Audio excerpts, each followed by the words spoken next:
குருபியோ நமக. ஜெய்சங்கர, ஹரஹர சங்கர, ஹரஹர சங்கர, ஜெய் ஜெய்சங்கர. இதற்கும் பணிவான நமஸ்காரங்கள். அனுஷம். ஒவ்வொரு நட்சத்திரத்துக்கும் ஒரு விசேஷம் உண்டு. எல்லாமே நம்ம சொல்லுவோம். கிழமைன்னா ஒரு விசேஷம் சொல்லுவோம். கிழமைன்னா இன்னைக்கு சோமவாரம், சிவனுக்கு ரொம்ப உகந்தது அப்படிம்போம். இன்னொன்றுக்கும் ஒரு இது சொல்லுவோம். வெள்ளிக்கிழமைன்னா விரதம், பூஜை, அதுக்கெல்லாம் ரொம்ப ஏற்ற நாள்.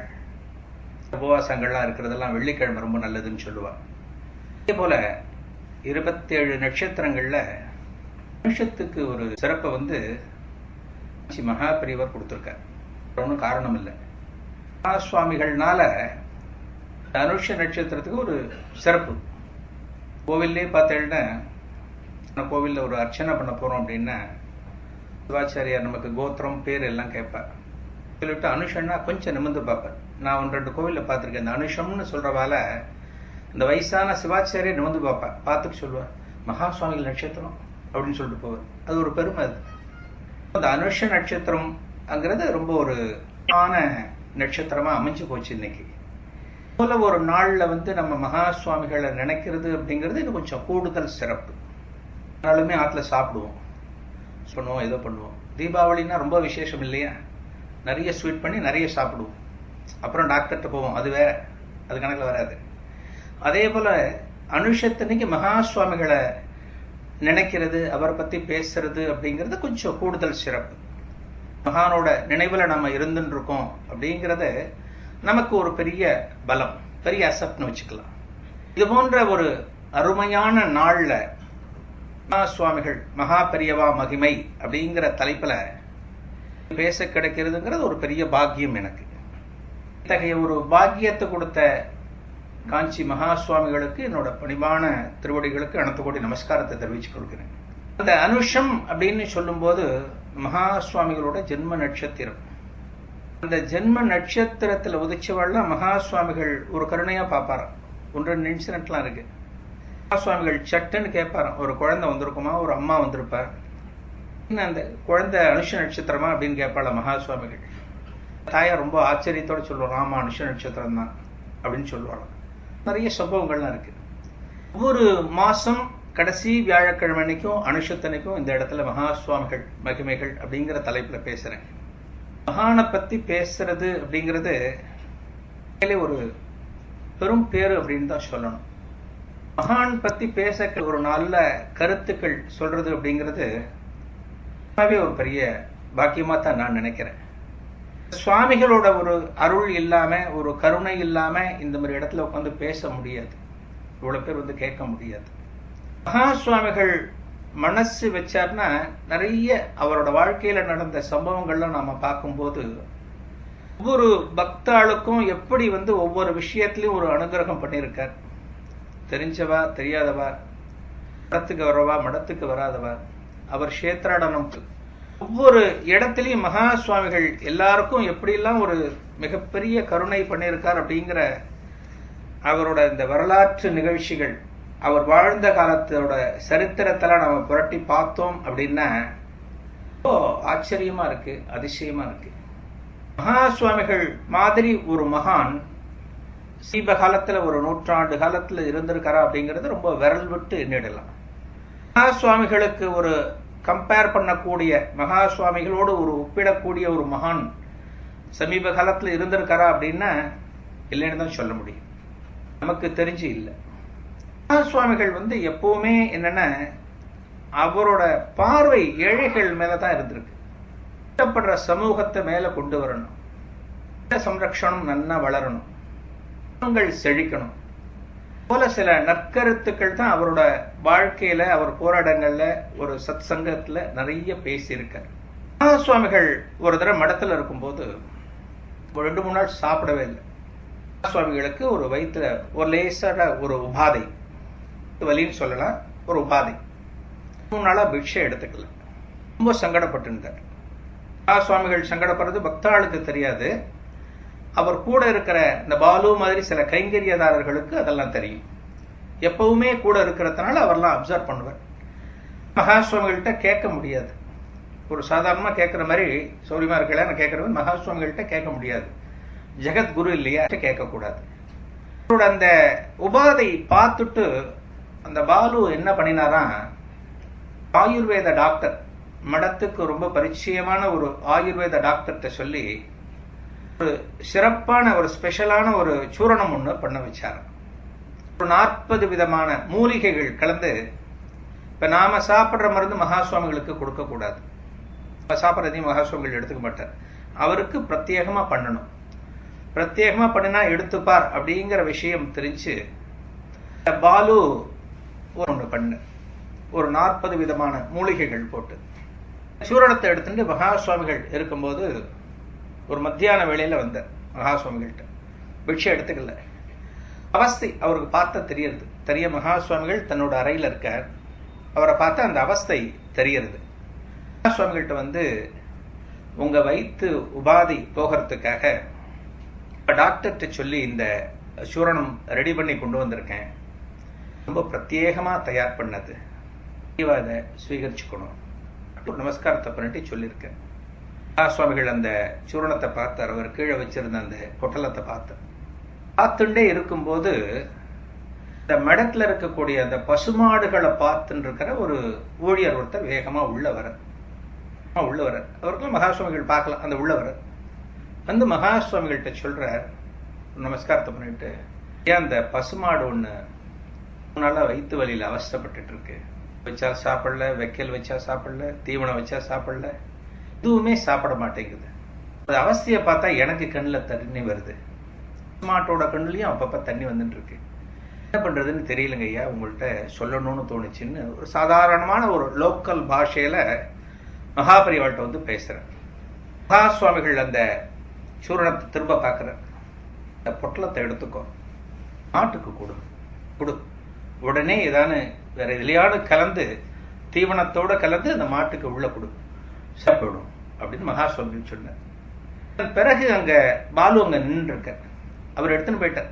அந்த சூரணத்தை எடுத்துன்னு போயிட்டார். பசுமாட்டுக்கு கொடுக்கறதுக்காக எடுத்துன்னு போயிட்டார். பிறகு பாலு அங்க நின்று இருக்க.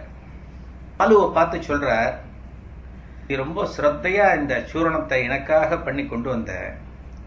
சூரணத்தை நான் சுவீகரிச்சுட்டேன்னா, நான் எடுத்துட்டா நான் மட்டும்தான் உன்னை வாழ்த்துவேன். நம்ம உபாதையை போக்கினானே அப்படின்னு நான் மட்டும்தான் உன்னை வாழ்த்துவேன். போறது இல்லையா, கோமாதாக்கு போறது, ஒரு பசுமாட்டுக்கு போறது, அதனோட வயிற்று உபாதை சரியா போச்சுன்னா 30 முக்கோடி தேவர்களோட ஆசீர்வாதமும் உனக்கு கிடைக்கும். என்ன காரணம் அப்படின்னா, பசுமாட்டுல நம்ம சொல்லுவோம் இல்லையா, 30 முக்கோடி தேவர்கள் வாசம் பண்ணக்கூடிய கோமாதான் நம்ம சொல்றோம் இல்லையா. அந்த பசுமாட்டோட அதுக்கு கொடுத்தா பல தேவர்களோட ஆசீர்வாதம் உனக்கு கிடைக்கும். உனக்கு அந்த ஆசீர்வாதம் தான் வேணும். இந்த சூரணம் பண்ணி எனக்காக கொண்டு வந்தது அங்க போகணுங்கிறதுக்காக வந்திருக்கு அப்படின்னு மகா சுவாமிகள் சொன்னாராம். இன்னொன்னு பார்க்க வேண்டியது என்ன அப்படின்னா, மகா சுவாமிகள் சொன்னார், இப்ப எனக்காக நீ சூரணம் இவ்வளவு அவசரமா பண்ணி கொண்டு வந்திருக்கியே, பசுமாட்டுக்கு ஒரு வயிற்று வலி அப்படின்னு யாரான ஒருத்தர் அங்க இருக்கக்கூடிய ஒரு இடையன், ஒரு யாரான ஒரு ஊழியர் சொன்னா நீ கொண்டு தயாரிச்சு கொடுப்பியா நீ பசுமாட்டுக்கு அப்படின்னு மகா சுவாமிகள் சொன்னாராம். காஞ்சி மடத்துல இருக்கிற அந்த கோசாலையில இருக்கக்கூடிய ஒரு பசுமாட்டுக்கு இப்படி ஒரு உபாதை வரும் அப்படிங்கிறது தெரிஞ்சுட்டு, வயிற்று வலி இருக்கிற மாதிரி ஒரு 2-3 நாள் ஒரு மாதிரி ஒரு டிராமா மாதிரி அந்த மருந்தை பாலுவை விட்டு தயாரிக்க வச்சு எப்படி அந்த பசுமாட்டுக்கு மகா சுவாமிகள் அனுப்பிச்சாருன்னு நாம பார்க்கணும். சுத்தி வளைச்சு பார்க்கணும். மகா சுவாமிகளுக்கு வந்து ஒரு வயிற்று உபாதைங்கிறது அதெல்லாம் கிடையவே கிடையாது. குருவுக்கெல்லாம் எதுவும் வராது. இருக்கிற பிள்ளையாருக்கு வயிற்று வலி ஏதாவது வருமா, கண்ணில் தண்ணி வடிஞ்சதுன்னு சொல்லுவா, அதெல்லாம் வேற. வயிற்று வலி வந்தது, தலைவலி வந்ததுன்னு சொல்லுவாள. தெய்வங்கள் மகான்கள் எல்லாருமே நம்மளை காக்கிறதுக்காக வந்தவா. நமக்கு நல்லது செய்யணும், நம்ம குலம் நல்லா இருக்கணும் அப்படின்னு நினைக்கிறதுக்காக அவள்லாம் வாழ்ந்துட்டு இருக்கிறவா. அப்படிப்பட்ட மகா சுவாமிகளுக்கு வயிற்று உபாதைங்கிறது அப்படி நம்ம எடுத்துக்க கூடாது. இந்த விஷயத்தை கோமாதாவுக்கு அந்த வயிற்று உபாதையை போக்குறதுக்காக மகா சுவாமிகள் மூலியமா இந்த பிரசாதம் அங்க போயிருக்கு. அப்படிதான் எடுத்துக்கணும். நம்ம நாட்டை பார்த்தேள் அப்படின்னாலே, பாரத தேசம் அப்படின்னாலே பெரிய ஆன்மீக பூமி தான். ஒவ்வொரு இடத்துக்கும் ஒவ்வொரு விஷயங்கள் இருக்கு. மாம்பழம்னா மாம்பழம்னு பேர் வந்ததுக்கு என்ன கதைன்னு இருக்கு. நீலாங்கரைனா நீலன் அப்படிங்கிற ஒரு பல்லவராஜா இருந்து ஆண்டிருந்தான், அதனால நீலாங்கரைன்னு பேர். ஒண்ணுக்கும் வில்லிவாக்கம் ஏதோ ஒரு சமயத்தில் ஒரு புத்தகம் பார்த்தேன். மெட்ராஸ்ல இருக்கிற ஊர்கள் எல்லாத்துக்கும் ஒரு புராணம் சம்பந்தப்பட்ட ஒரு காரணம் இருக்கு. அந்த காலத்துல சாதாரணமா நினைச்சுட்டு இருக்கோம், புராணம் சம்பந்தப்பட்ட ஒரு காரணம் எல்லா ஊர்களுக்குமே இருக்கு. மதுரையில மீனாட்சி அம்மன் கோவில் ரொம்ப ஃபேமஸான கோவில். இந்த கோவில்ல ஒரு 48 வருஷம் தொடர்ந்து மூடப்பட்டே இருந்ததுதான் அந்த கோவில். 48 வருஷம் நினைச்சு பாருங்க, அந்த கோவில் பூட்டப்பட்டே இருந்தது. யாருமே அந்த கோவிலுக்கு போய் வழிபாடு செய்ய முடியாது. 1330ஆம் வருஷம் அந்த காலகட்டத்தில் நடந்த நிகழ்வு இது. அந்நியர்கள் படையெடுப்பு ரொம்ப அதிகமா நடந்த போது நம்ம தேசத்துல இருக்கிற கோவில்கள்ல எங்கெங்கெல்லாம் சொத்து அதிகம் இருக்கு அப்படின்னு ஒரு கணக்கெடுக்க ஆரம்பிச்சாங்க. பஞ்சலோக விக்கிரகங்கள், தங்க விக்கிரகங்கள், நிறைய தங்க காசுகள், நகைகள், சுவாமிக்கு ஆபரணங்கள், இதெல்லாம் எங்கெங்க வச்சிருக்கான்னு பார்த்து இது எல்லாத்தையும் கொள்ளையடிச்சுட்டு போறதுதான் அவ வேலை. அது மட்டும் இல்லாம இந்த கோவிலை ஃபுல்லா செதைச்சிட்டு அந்த விக்கிரகங்கள்லாம் நொறுக்கி போட்டுட்டு எல்லாத்தையும் எடுத்துட்டு போவாங்க. இது போன்ற ஒரு காலகட்டத்துல அந்நியர்கள் மதுரை பக்கம் முகாம போட்டுட்டாங்க. மீனாட்சி அம்மன் கோவில்ல அப்ப ஏராளமான சொத்துக்கள், அப்ப நிறைய ஆபரணங்கள், நகைகள் எல்லாமே இருந்தது. இதெல்லாம் கொள்ளையடிச்சுட்டு போயிடுவாளோ அப்படின்னு சொல்லிட்டு அந்த கோவில்ல இருக்கிற அர்ச்சகாள் பிளஸ் ஊழியர்கள் எல்லாம் சேர்ந்து என்ன பண்ணாள்னா, சொக்கநாதர் இருக்கக்கூடிய கருவறையை ஒரு சுவர் வச்சு மறைச்சிட்டாளாம். ஃபுல்லாவே சுவர் வச்சு மறைச்சிட்டா. மறைச்சிட்டு அதுக்கு முன்னாடி ஒரு அர்த்த மண்டபம் இருக்கும் இல்லையா, அந்த அர்த்த மண்டபத்துல இவாள புதுசா ஒரு லிங்கத்தை ஸ்தாபனம் பண்ணினா. இதுதான் சொக்கநாதர், ரொம்ப வருஷமா இருக்கு அப்படின்னு பரப்ப ஆரம்பிச்சா இவாள. கருவறைக்கு உண்மையான சொக்கநாதருக்கும் மீனாட்சிக்கும் எந்த விதமான பாதிப்பும் வரக்கூடாது, இங்க இருக்கக்கூட சொத்துக்கள் எதுவும் போகக்கூடாதுன்னு எல்லாத்தையும் ஒரு இடத்துல புதைச்சு பத்திரமா சேஃபா வச்சு இது மாதிரி ஆரம்பிச்சார். பார்த்தா அந்த வெளியில இருக்கிற புதுசா வச்ச சொக்கநாதரை லேசா அவளால் முடிஞ்ச அளவுக்கு ஒரு சின்ன சேதத்தை பண்ணிட்டு கிளம்பி போயிட்டான், ஒன்னும் இல்லைன்னு சொல்லிட்டு. 48 வருஷம் கழிச்சு கம்பண்ணர் அப்படின்னு ஒரு வீரன், அந்த தேசத்துல ஒரு சிற்றரசனா இருந்த ஒருத்தன் என்ன பண்ண, இந்த அந்நிய படையை விரட்டிட்டு மதுரை மீனாட்சி அம்மன் கோயில திறந்து வச்சான். இந்த சொக்கநாதர் கருவறைய திறந்து வைக்கும் போது அந்த சுவத்தெல்லாம் இடிச்சிட்டு திறந்து வைக்கும் போது 48 வருஷத்துக்கு முன்னாடி ஏத்தி வச்ச வெள்ளி விளக்கு எரிஞ்சிருந்துதான் உள்ள. 48 வருஷத்துக்கு முந்தி வச்ச வெள்ளி விளக்கு அங்க உள்ள பிரகாசமா எரிஞ்சிட்டு இருக்கான். சுவாமி மேல சாத்தின சந்தனம் 48 வருஷம் கழிச்சு மனம் வீசின்னு இருக்கான். இதெல்லாம் எங்க சார் பார்க்க முடியும்? நம்ம தேசத்துல மட்டும்தான் பார்க்க முடியும். இந்த தேசத்துக்கு அப்படி ஒரு மகத்துவம் இருக்கு. மகத்துவத்தை நாம புரிஞ்சுக்கணும். நம்ம நிறைய சத்சங்கங்கள்ல பேசுறோம், கேட்கிறோம், எல்லாம் பண்றோம். நமக்கு ஒரு இது இருக்கணும், ஒரு பெரிய அனுகிரகம் இருக்கணும். நம்ம இப்படிப்பட்ட ஒரு உயர்ந்த தேசத்துல நாம இருக்கோம், இப்படிப்பட்ட ஒரு உண்மையான ஒரு தெய்வ அனுகிரகம் உள்ள ஒரு இடத்துல நாம வாழ்ந்துட்டு இருக்கோம் அப்படிங்கிற ஒரு இது நமக்கு இருக்கணும். எல்லாத்துக்குமே ஒரு காரண காரியம் உண்டு அப்படின்னு சொல்லுவேன். இந்த நிகழ்வுக்கும் ஒரு காரண காரியம் உண்டு. சாதாரணமா வீட்டிலே பெரியவனா சொல்லுவேன், ஒரு காரண காரியம் இருந்தா தானா நடக்கும் அப்படின்னு. காரண காரியம் அப்படிங்கிறது காஸ் அண்ட் எஃபெக்ட் அப்படின்னு சொல்லுவேன். காரணம் அப்படிங்கிறதுக்கு ஒவ்வொரு காரணத்துக்கும் ஒரு காரியம் உண்டு. காரியம்ங்கிறது இங்க விளைவு அப்படின்னு எடுத்துக்கணும். அந்த விளைவு நல்லதாகவும் இருக்கலாம், கெட்டதாகவும் இருக்கலாம். காரணம் முதல்ல ஆரம்பிக்கணும். சாதாரணமா மழை பெய்யறது, மழை பெய்யறதுங்கிறது ஒரு காரணம்.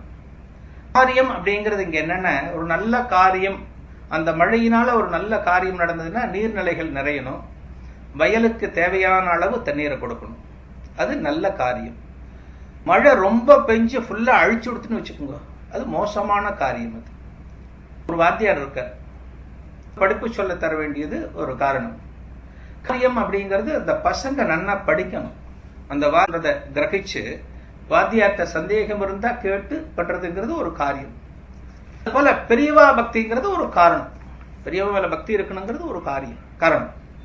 அந்த பக்தியினால அவரோட கருணைக்கும் ஆசீர்வாதத்துக்கும் நாம உட்படுறதுங்கிறது ஒரு காரியம். காரியம்ங்கிறது விளைவு அப்படின்னு எடுத்துக்கணும். காரணம்ங்கிறது ரொம்ப இயல்பா நடந்துடும். காரியம் அப்படிங்கிறது அந்த காரணம் எப்படி நடக்கிறது அப்படிங்கிறதுல தான் அந்த இது இருக்கு. மழைங்கிறது ரொம்ப நேரம் பெஞ்சா நல்லது, நமக்கு நம்ம பூமிக்கு நல்லது. அது போல பெரியவா மேல ஒரு உண்மையான ஒரு பக்தியை நம்ம வைக்கணும். ஒரு நல்ல காரணத்தை முன்னிட்டு நம்ம வைக்கணும், பக்தியை வைக்கணும். உண்மையான பக்தி நமக்கு நல்ல விளைவுகளை தரும். நிச்சயமா நமக்கு நல்ல விளைவுகளை தான் ஏற்படுத்தி தரும். இந்த காரண காரியத்தால தான் பலவிதமான சம்பவங்கள் நடக்கிறது. சம்பவமாட்டம், நல்ல சம்பவமாட்டம் எல்லாமே அதை ஒட்டித்தான் நடக்கிறது. மகா சுவாமிகள் பக்தரோட கனவுல வந்தார். நல்ல காரியத்தை உனக்கு பண்ணுவோம் அப்படின்னு சொல்லிட்டு வந்தார். கனவுல மகா சுவாமிகள் இருக்கும்போது நடந்தது. நீ கிருஷ்ணாஷ்டகம் படி அப்படின்னு சொல்லிட்டு ஒரு நாள் கனவுல சொல்றார். பக்தர் ஒரு 4:30 மணிக்கு இந்த கனவு வந்திருக்கு. நல்ல கனவு அப்புறம் தூங்கப்படாதுன்னு சொல்லுவார். உடனே என்ன பண்ணார், முகலாம் அலைஞ்சிட்டு சாமி ரூம் போயிட்டு உபதியெல்லாம் இட்டு அந்த கிருஷ்ணாஷ்டகம் வீட்டில் எங்க இருக்குன்னு தேட ஆரம்பிச்சார். எங்க தேடினாலும் கிடைக்கல. ஒரு 3-4 மணி நேரம் தேடினார், கிடைக்கவே இல்லை. இத்தனை நாள் வேற வேலைகள் கொடுத்து அதை மறந்துட்டார். ரொட்டீன்ல சாதாரணமா போயிட்டார். அன்னைக்கு ராத்திரி படுத்துட்டார். விடிகாலில் அடுத்த கனவுல வந்தார் மகா சுவாமிகள். ஏண்டா கிருஷ்ணாஷ்டகம் படின்னா நீ படிக்கவே இல்லை, இன்னைக்கு ஏமாத்திட்டிய இன்னைக்கு அப்படின்னு மகா சுவாமிகள் சொன்னாராம். இந்த பக்தர் விடாப்படியா கனவுல கேட்கிறார், நான் ஃபுல்லா தேடி பார்த்துட்டேனே பெரியவா, அந்த புக்கு எங்க இருக்குன்னு தெரியலையே அப்படின்னு சொல்லியிருக்கார் மகா சுவாமிகள்கிட்ட கனவுல. மகா சுவாமிகள் சொன்னாராம், ஃப்ரிட்ஜு மேல இருக்கடா அவங்க காட்டுல, உன்னை விட ஹைட்டா இருக்கு ஃப்ரிட்ஜு. இதெல்லாம் மிக சமீபத்தில் நடந்தது. ஒரு பக்தர் போட்டிருக்காரு, ஃப்ரிட்ஜுக்கு மேல இருக்கு, எடுத்து வச்சு படி அப்படின்னு சொன்னாராம். அதாவது இந்த பிறவி நாம எடுத்ததே நல்ல காரியங்கள் பண்ணணும் அப்படிங்கிறதுக்காக நம்ம நினைக்கணும். நம்ம நல்ல மனுஷாலோட நம்ம கலந்தா நல்லது செய்ய முடியும். நல்ல சத்சங்கத்துல நாம இணைஞ்சோம் அப்படின்னா நல்ல காரியங்கள் பண்ண முடியும். உடம்பு அப்படிங்கிறது இருக்கிற வரைக்கும் நாம நல்லது பண்ணினா நல்லா இருக்கும். உடம்பு முடிஞ்சு போச்சுன்னு வச்சுக்கோங்க, ஆயுள் முடிஞ்சு போச்சுன்னு வச்சுக்கோங்க, இப்ப போகும்போது என்ன எடுத்துட்டு போக போறோம்?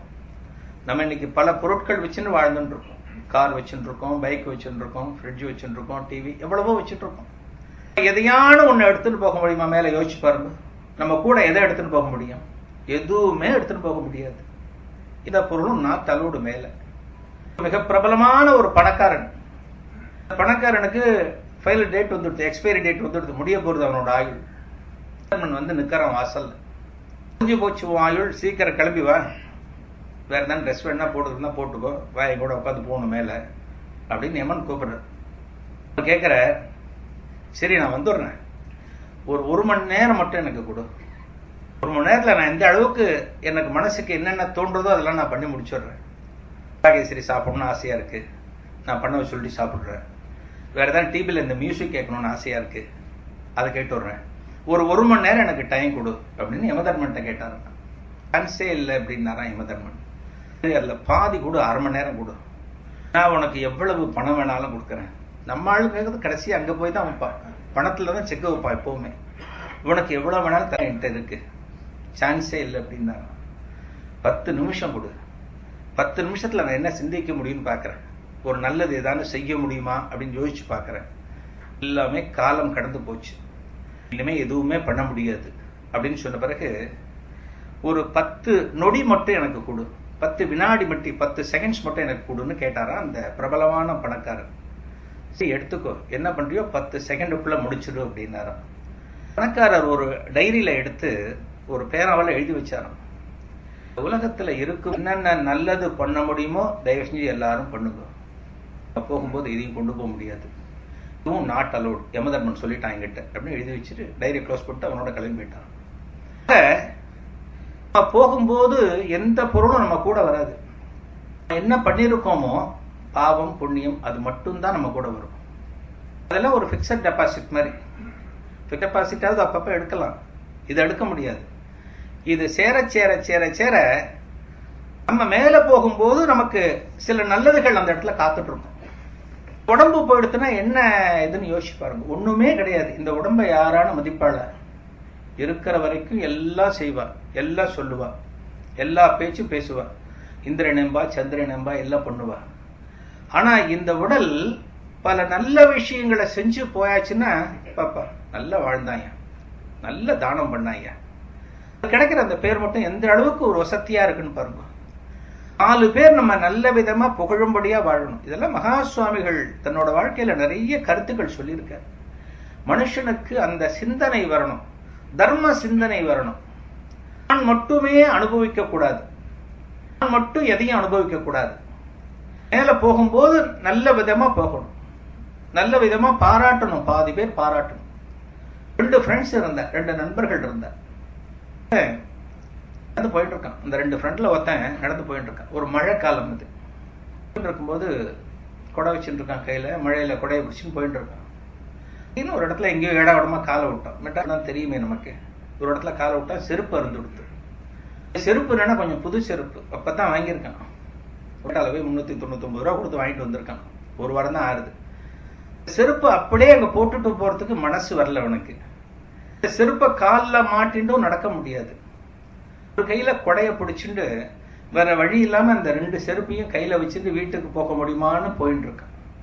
போயிட்டு இருக்கும்போது இவனோட நண்பனோட வீடு வெளியில வருது, போற தெருவிலே வருது.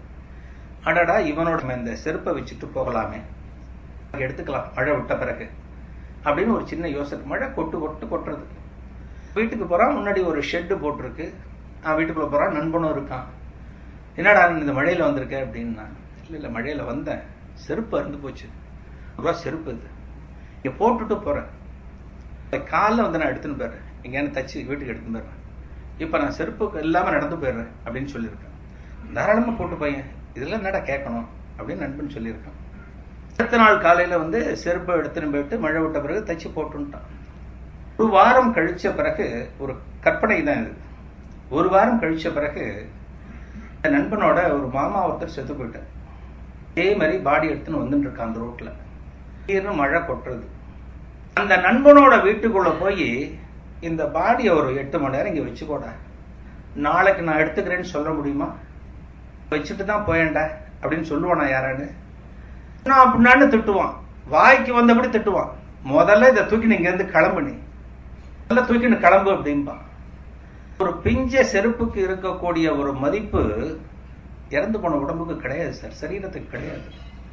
நல்லது பண்ணினா நல்ல விதமா ஒரு வாழ்க்கை கிடைக்கும், அந்த ஆத்மா நல்ல விதமா இருக்கும். அதுக்காகத்தான் நம்ம சொல்றது, மகா சுவாமிகள் அடிக்கடி சொல்லக்கூடிய விஷயங்கள் என்னன்னா, நல்ல குணநலன்கள் அவசியம் இருக்கணும். பணம்ங்கிறது பெருசே இல்லை. இன்னைக்கு பல பேர் பணம் பணம் பணம்னு பணத்தை மட்டும் நினைச்சுட்டு இருக்கா. பணம் வேணும், பணம் அவசியம் வேணும். நம்ம தேவைக்கு ஏற்ப மட்டுமே பணம் இருக்கணும். நம்ம தனக்கு மிஞ்சினால் தான் தானம் பண்ணணும் அப்படின்னு சொல்லுவேன். சாஸ்திரத்திலையும் தானம் பண்றது கஷ்டப்படுற தானம் பண்ணணும்னு எங்கேயுமே சொல்லல. நான் ரொம்ப கஷ்டப்பட்டு இருக்கேன், மகா சுவாமிகள் தானம் பண்ண சொல்லியிருக்காரு, நீங்க சொல்றீங்க, நான் அப்படி தானம் பண்றது நீங்க கேட்கலாம். கஷ்டப்பட்டு ஒருத்தன் தானமே செய்யக்கூடாது அப்படின்னு சாஸ்திரமே சொல்லியிருக்கு.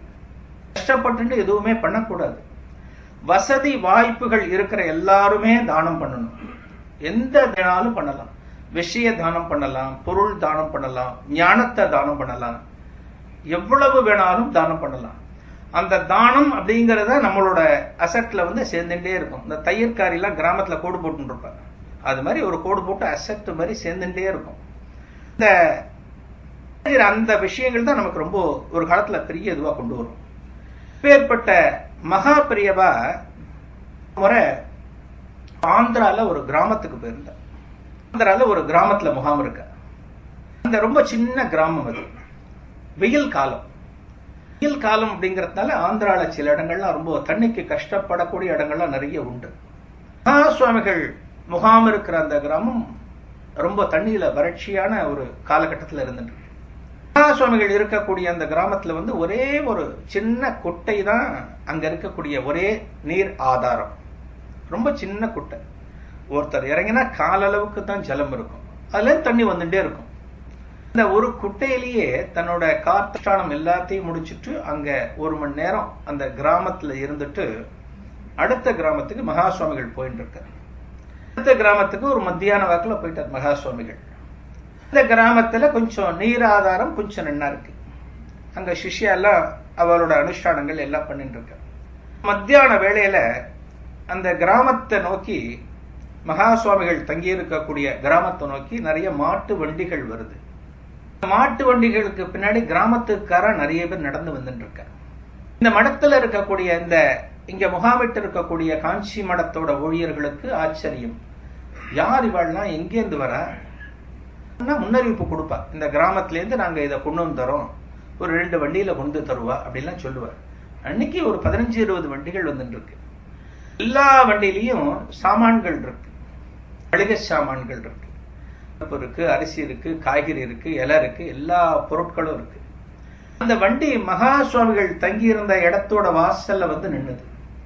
அந்த ஊழியம் பண்ணக்கூடியவள் அந்த வண்டியை ஓட்டின்னு வந்தவள்கிட்ட கேட்கிறா, யார் நீங்க, எங்க வந்திருக்கேள், எங்கேயானு போக வேண்டியதுக்கு இடம் மாதிரி இங்க வந்துட்டேளா அப்படின்னு கேட்கும்போது அந்த வண்டியிலேருந்து எல்லாம் கீழே இறங்கி ஒரு நமஸ்காரத்தை பண்ணாள். நமஸ்காரத்தை பண்ணிட்டு, இந்த சாமி எங்க ஊருக்கு வந்து காலையில தங்கியிருந்தாரு, இந்த பக்கத்து கிராமம் ஒரு சின்ன குட்டைன்னு சொன்னேன் இல்லையா, அந்த கிராமத்துக்காரா இவ எல்லாருமே. கிராமத்துல வந்து சுவாமிகள் தங்கியிருந்தாரு. சாதாரணமான ஒரு சின்ன குட்டை தான் எங்க கிராமத்துக்கு இருக்கக்கூடிய ஒரே நீர் ஆதாரம். இந்த குட்டையில இருந்தா நாங்க தண்ணி எடுத்து எல்லாத்துக்குமே யூஸ் பண்ணுவோம், குளிக்கிறது, சமையலுக்கு, எல்லாத்துக்குமே அதை தான் யூஸ் பண்ணுவோம். உப்பு கரிச்சுண்டு கண்ணாபனான் டேஸ்ட்ல இருக்கும் அந்த தண்ணி, வாயிலேயே வைக்க முடியாது. ஆனா வேற எங்களுக்கு வழி இல்லை அப்படிங்கிறதுனால அந்த தண்ணியை நாங்க எடுத்துட்டு இருந்தோம். சுவாமிகள் காலையில அந்த குட்டையில இறங்கி அனுஷ்டானம் பண்ணின பிறகு அந்த தண்ணியோட டேஸ்ட் மாறிடுத்தோம். கண்டு தித்திப்பு மாதிரி அந்த தண்ணி மாறிடுச்சு. தண்ணியும் கொஞ்சம் அதிகமா பெருகிற மாதிரி எங்களுக்கு தெரியுது. இங்க கிராமத்து ஜனங்களுக்கு இப்படி ஒரு பாக்கியத்தை கொடுத்த, இப்படி ஒரு பெரும் பேற்றை கொடுத்த அந்த மகா சுவாமிகளுக்கு ஒரு நன்றி கடனை நாங்க இந்த மளிகை சாமான் எல்லாம் கொண்டு வந்திருக்கோம். கிராமத்தோட செழிப்புக்கு மகா சுவாமிகள் அங்க கால் வச்சது பெரிய காரணமா அமைஞ்சு போச்சு. தண்ணி வந்து இப்ப அவ்வளவு டேஸ்டா இருக்கு.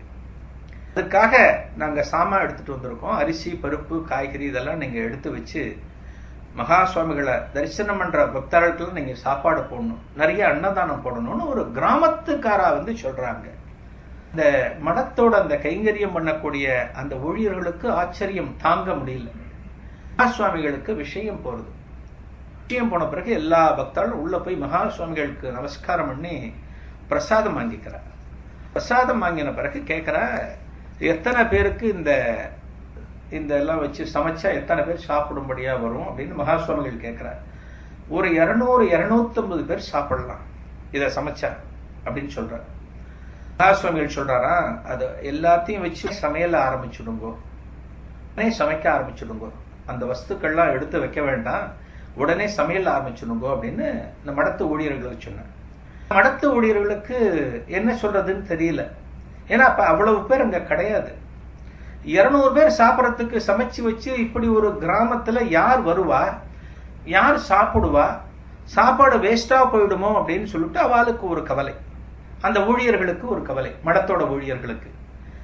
மகா சுவாமிகள் சொல்லியாச்சு அப்படின்னா அவர்கிட்ட கேள்வி கேட்க முடியாது.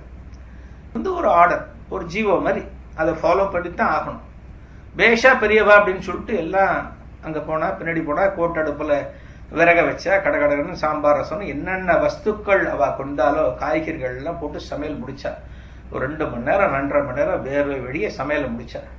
முடிச்சு எல்லாத்தையும் இறக்கி வச்சு மகா சுவாமிகள்கிட்ட வந்து சொல்றான், நீங்க சொன்ன மாதிரி சமையல் முடிச்சாச்சு, 200-250 பேர் சாப்பிடலாம், எல்லாம் ரெடியா சுட சுட இருக்குன்னு இவர் சொல்லிட்டு இருக்கா. மகா சுவாமிகள் வாசல் பக்கம் ஒரு 3 பஸ் வருது. வட இந்திய ஜனங்கள் மகா சுவாமிகள் காஞ்சிபுரத்திலிருந்து மகா பெரியவா அப்படிங்கிற ஒரு சன்னியாசி இங்க வந்து தங்கி இருக்கார் அப்படிங்கிற தகவல் தெரிஞ்சுட்டு அந்த மத்தியான வெயில் வேளையில பசியோட மகா சுவாமிகள் தரிசனம் பண்றதுக்கு 3 பஸ்ல இருந்து இறங்குறார். கிட்டத்தட்ட ஒரு 180-200 பேர் மேல இறங்குறார். விறுவிறுன்னு எல்லாம் உள்ள வர. அந்த சமையலுக்கு சொன்ன ஆளை பார்த்தோம், இப்ப காலி ஆயிடுமா சமையல் சாப்பாடு எல்லாம் அப்படின்னு கேட்ட பிறகு அந்த ஊழியர்லாம் காலை விழுந்து நமஸ்காரம் பண்ணாங்க. பெரியவாளே தப்பா நினைச்சிட்டோம்னு சொல்லிட்டு காலை விழுந்துட்டு உள்ள போனாலும் அந்த பக்தாள்லாம் மகா சுவாமிகள் தரிசனம் பண்ணின பிறகு அதன் பிறகு எல்லாரும் அங்கேயே அந்த ஒரு அறுசுவை உணவை எல்லாருமே சாப்பிட்டுட்டு அதுக்கு பிறகு கிளம்பினாலும். அது ஒரு சாதாரணமான ஒரு ஞான திருஷ்டி. நம்ம யாருக்குமே கிடைக்காத ஒரு விஷயம் மகான்களுக்கு உண்டு. என்ன நடக்கும் அப்படிங்கறத மகான்கள் யோசிக்க முடியும், மகான்கள் சொல்ல முடியும். சாப்பாடு 200 பேருக்கு உண்டான சாப்பாட்டை சமைச்சு ஆள் வரலன்னா என்ன பண்ண யோசிச்சு பாருங்க. சும்மா எனக்கும் ஞான திருஷ்டி இருக்கு, நானும் சொல்றேன் அப்படின்னு சொல்லிட்டு ஏதோ ஒண்ணு சொல்ல போய் பைத்தியம் கூடித்தனமா ஆயிடுச்சுன்னு வச்சுக்கோங்க, என்ன பண்ண முடியும்? மகான்கள், அதான் மகான்கள் அப்படிங்கிறது. கஷ்டத்தோட இருக்கிறவா யாரையும் பகவான் இன்னைக்கு சும்மா விட மாட்டார். 200 பேர் பசியோட வந்துட்டு இருக்காங்கிறது அந்த மகானுக்கு ஞான திருஷ்டியில தெரியறது. ஒரு 200 பேர் பஸ்ஸில் வந்துட்டு இருக்கா, நம்மளை தரிசனம் பண்றதுக்கு வந்துட்டு இருக்கா, பசியோட வந்துட்டு இருக்கா, அவ ஏமாறக்கூடாது அப்படிங்கிறது தெரிஞ்சுட்டு இருக்கு. பொதுவாக கஷ்டப்படுறவாளுக்கு கஷ்டத்தை பகவான் தொடர்ந்து கொடுக்கவே மாட்டான், அப்ப மாறிட்டே இருக்கும். நம்ம ஊர் ஆபீஸ்ல எல்லாம், மெட்ராஸ் மாதிரி ஒரு மெட்ரோபாலிட்டன் சிட்டிஸ்ல இருக்கிற ஆபீஸ்ல ஒரு வசனம் சொல்லுவான், நல்ல வேலை செய்யறவனுக்கு வேலையை கூட்டி கொடுக்கணுமா, கேள்வி கேட்டுட்டே இருப்பான் ஆபீஸ்ல, அவனுக்கு சம்பளத்தை கூட்டி கொடுத்துடணும். ஆபீஸ்ல நடக்கக்கூடிய விஷயம் இது. இந்த வேலை செய்யறவன் கொஞ்சம் அசத்தாவே இருப்பான், புத்திசாலியா இருப்பான், எதுவும் கேள்வி கேட்க தெரியாது. சில பேர் கேள்வி மட்டுமே கேட்டுன்னு இருப்பான், அவனை சமாளிக்க முடியாது, மேனேஜராலேயோ முதலாளியோ சமாளிக்க முடியாது. அதனால அவனுக்கு சம்பளத்தை அதிகமாக கொடுத்துரு, அவன் கேள்வியே கேட்க மாட்டான் அப்படின்னு ஒரு தீர்மானம் எடுப்பாளாம். அதே போல இந்த காலத்துல இருக்கிறவா எல்லாருக்கும் எல்லா விதமான ஒரு அவேர்னஸும் இருக்கணும். இன்னைக்கு உடாலித்தனம் இருக்கணும், ஒரு பக்தி உணர்வுல ஒரு சிந்தனை இருக்கணும், எல்லா விதமான சிந்தனைகளும் இன்னைக்கு இருக்கணும். குனிய குனிய இருந்தா குட்டு வாங்கிட்டே தான் இருப்பான் அப்படின்னு சொல்லுவா. நாய் ஒரு கடைக்கு மளிகை கடைக்கு ஒரு நாய் வந்தது. கடைக்கார என்ன பண்ணார், இந்த நாயை விரட்டி விட்டார், சூன்னு விரட்டி விட்டார். நாய் கடையில என்ன விடுவாள விரட்டி விட்டார், நாளை வர வேண்டியும் வராமன போயிடுவான்னு சொல்லிட்டு விரட்டி விட்டார். அந்த நாய் போச்சு, 4 படி இறங்கினது, திரும்ப கடைக்கு மேல வந்தது, திரும்பவும் விரட்டினார், திரும்பவும் வந்தது. பார்த்து அந்த நாயோட வாயில ஒரு பைய கவிழ்ந்தது. என்னடா இது, நாய் ஒரு பைய கவின் இருக்கே அப்படின்னு சொல்லிட்டு அந்த கடைக்காரர் கீழே இறங்கி அந்த பைய வாங்குறார். நாய் பைய கொடுத்தது. உள்ள பார்த்தா ஒரு 4 சாமான் லிஸ்ட்ல எழுதிருக்கு, அதுக்கு உண்டான பணம் இருக்கு. ஆச்சரியப்பட்டார் கடைக்காரர், அடடா இப்படிலாம் கூட இன்னைக்கு வியாபாரம் நடக்கிறதோ அப்படின்ட்டு அந்த 4 சாமானையும் போட்டு அதுக்குள்ள விலையை சைடில் எழுதிட்டு மிச்ச காசை அந்த பையில போட்டு நாய் வாயில வச்சார். நாய் வாலாட்டிட்டு ஓடிடுது.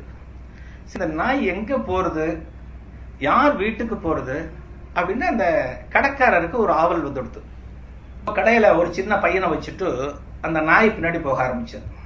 இடத்துல போச்சு, ஒரு சிக்னல் ரெட்டு போட்டிருந்தான். இந்த நாய் நிக்கிறது, வாயில பைய வச்சுட்டு கிரீன் விழுறது, கிராஸ் பண்ணி போறது. ரொம்ப ஆச்சரியமா போற, அடடா சிக்னல்லாம் அழகா மதிக்கிறது இந்த நாய் அப்படின்னு சொல்லிட்டு பின்னாடி போறது. கொஞ்ச தூரம் போறது, அடுத்த தெருவில் ஒரு பஸ் ஸ்டாப், ஒரு 12Bன்னு வச்சுக்கோங்க, நமக்கு தெரிஞ்ச பஸ் அதான். அந்த பஸ்ஸில் ஏறுறது. அந்த கண்டக்டர் அடிக்கடி அந்த பஸ் நாயை பார்த்துருக்கான் போல இருக்கு. ஒரு டிக்கெட்டை தரான், காசை வாங்கிக்கிறான், மிச்ச காசை பைக்குள்ள போட்டு வர்றான். ஆச்சரியப்படுறார் அந்த கடைக்காரர், நாயை என்னடா டிக்கெட்லாம் வாங்குறது அழகா காசு கொடுத்து அப்படின்னு சொல்லிட்டு வாங்குறார். இடத்துல இறங்குறது ஒரு ஸ்டாப்ல, நாய்க்கு பின்னாடி இறங்கி கடைக்காரர் போறார். சரி எந்த வீட்டுக்கு தான் போறது, என்ன பண்றதுன்னு பார்க்கலாம்னு சொல்லிட்டு பின்னாடியே போறார். ஒரு வீட்டுக்கு போறது, போய் காலால அந்த கதவை தட்டுறது. கதவை தட்டணும்னு வந்தான்.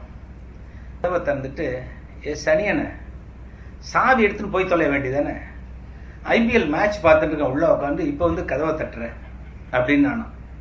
நம்ம ஆசாமி சொன்னோம், என்ன சார் இவ்வளவு தூரம் கஷ்டப்பட்டு கடைக்கு போய் சாமான் வாங்கி சிக்னல் பார்த்து பஸ்ல ஏறி டிக்கெட் வாங்கிட்டு வருது, நீங்க அதை போய் இப்படி திட்டுறீங்களே அப்படின்னு நானும். ஏன் சார் வெளியில போற ஒரு நாய்க்கு சாவி எடுத்துட்டு போகணுன்றது அறிவு கூட இல்லையே சார்னு திரும்பவும் திட்டுறான். எதுக்காகன்னா நம்ம ஆளுங்க அந்த அளவுக்கு சோம்பேறிகள். இன்னைக்கு ரொம்ப யோசிக்கிறது குணம் இன்னைக்கு பல பேருக்கு ரொம்ப அதிகமாயிடுது. இன்னைக்கு நல்லது ஒருத்தன் செய்யறான் அப்படின்னா நல்லதுல மட்டும் நம்ம பாக்குறது கிடையாது, அதுல என்ன ஓட்ட உடசல் இருக்கு அப்படிங்கறத நம்ம பாக்குறது ரொம்ப அதிகமா இருக்கு இன்னைக்கு. சாதாரணமா நல்லது செய்யும் போது யாரும் யோசிச்சு செய்யறது இல்லை. சாதாரணமா ஒரு நல்லது செய்யணும்னு செய்வேன், அதுல ஒரு தப்பு அந்த தப்பு தான் முதல்ல தெரியும். இது சோம்பேறித்தனம்னு சொல்லுவாளா, எப்படி சொல்லுவாளா, யோசிக்கிற தன்மை குறைஞ்சு கொடுத்துன்னு சொல்லுவாளா, எப்படி சொல்லுவாங்கிறது நமக்கு தெரியாது. நமக்கு அடுத்தவாளுக்கு உதவி செய்யணும் அப்படின்னு இருக்கிறவ நிறைய பேர் இருக்கா இன்னைக்கு. ஆனா அந்த உதவி செஞ்சு சிக்கல்ல மாட்டிக்கிறவள் நிறைய பேர் இருக்கா இன்னைக்கு. சுவாமிகள் எப்படின்னா, இந்த ஜீவராசிக்கு ஒரு நல்லது பண்ணணும், எந்த ஜீவராசிக்கும், அது மனுஷனா இருந்தாலும் சரி, மிருகமா இருந்தாலும் சரி, எதுவா இருந்தாலும் ஒரு நல்லது பண்ணணும் அப்படிங்கிற ஒரு கொள்கையோட வாழ்ந்தவர் மகா சுவாமிகள். ஒரு நாள் ஒரு மத்தியான வேளை காஞ்சி மடத்துல மகா சுவாமிகள் தன்னோட அறைக்கு வெளியே அந்த முகப்புக்கு பக்கத்துல ஒரு இடத்துல உட்கார்ந்து இருக்கார். ரொம்ப விசிராந்தியா உட்கார்ந்து இருக்கார். ஒரு மத்தியான வேளை. மத்தியான வேளையில நல்ல கொளுத்துற வெயில். ஒரு வளையல் வியாபாரி ஒருத்தர் இருந்தார்.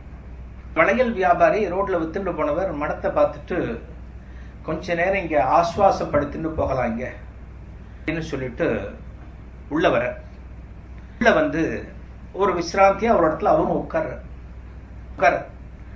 உட்காந்துட்டு அந்த பெட்டியெல்லாம் எடுத்து வச்சுட்டு அந்த வளையெல்லாம் எடுத்து ஒரு மாதிரி ஒரு பங்குடா ஒரு இடத்துல வச்சுட்டு உட்காரும்போது மகா சுவாமிகளோட பார்வை அந்த வளையல்காரர் மேல படுறது.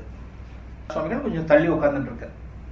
சிஷ்யனை விட்டு அவர் இங்க கூட்டிட்டு வா அப்படின்ட்டு அந்த சிஷ்யன் அந்த வளையல் வியாபாரிய மகா சுவாமிகள் இருக்கிற இடத்துக்கு கூட்டிட்டு வர. கூட்டிட்டு வந்த பிறகு மகா சுவாமிகளை உடனே நமஸ்காரம் பண்றார், கீழே விழுந்து கும்பிடுறார். எதுக்காக கூப்பிட்டேன் அப்படின்ட்டு மகா சுவாமிகள் ஆரம்பிச்சு, நீ எந்த ஊரு அப்படிங்கிற, நான் உன்னை அதிகம் பார்த்ததே இல்லையே, நீ எந்த ஊருன்ற.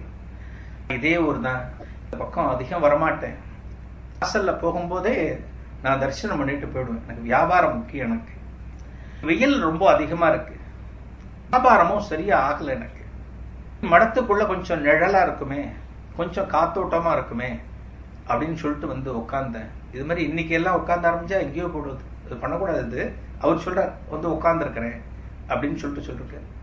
சுவாமிகள் உடனே அவர்கிட்ட கேட்கிறார், அவரோட குடும்ப சூழ்நிலைகள் எல்லாத்தையும் கேட்கிறார். அம்மா கூட இருக்கா, மனைவி இருக்கா, ஒரு 4 பசங்க இருக்காங்க. வளையல் வியாபாரம் தான் எனக்கு மிகப்பெரிய வருமானம். எனக்கு ஆனா ஒரு 6 மாசமா எனக்கு வியாபாரம் சரியாவே இல்லை. டெய்லி இந்த வளையல் பொட்டியை எடுத்துட்டு தெருவா போறேன், ஊரா போறேன், பக்கத்து ஊர்களுக்கு போறேன், வளையல் வியாபாரம் அதிகம் ஆக மாட்டேங்குது எனக்கு அப்படின்னு சொல்லிட்டு கொஞ்சம் வருத்தப்பட்டு சொல்றார். வருத்தப்பட்டு சொன்ன பிறகு மகா சுவாமிகள் இப்ப சொல்றார், நினைக்கிறார், இந்த வளையல் வியாபாரிக்கு இன்னைக்கு நம்ம சந்தோஷம் கொடுக்கணும் அப்படின்னு மகா சுவாமிகள் தீர்மானம் பண்றார். அவருக்கு சந்தோஷத்தை கொடுக்க முடியும் அப்படின்னு யோசிச்சு மகா சுவாமிகள் திடீர்னு அனௌன்ஸ்மெண்ட் கொடுக்கிறார். அங்க இருந்த பக்தாள் அங்கங்க செதறி இருக்கா, சில பக்தாள்லாம் உட்கார்ந்துட்டு இருக்கா, இருக்கா, ஜென்ஸ் இருக்கா, எல்லாரும் இருக்கா.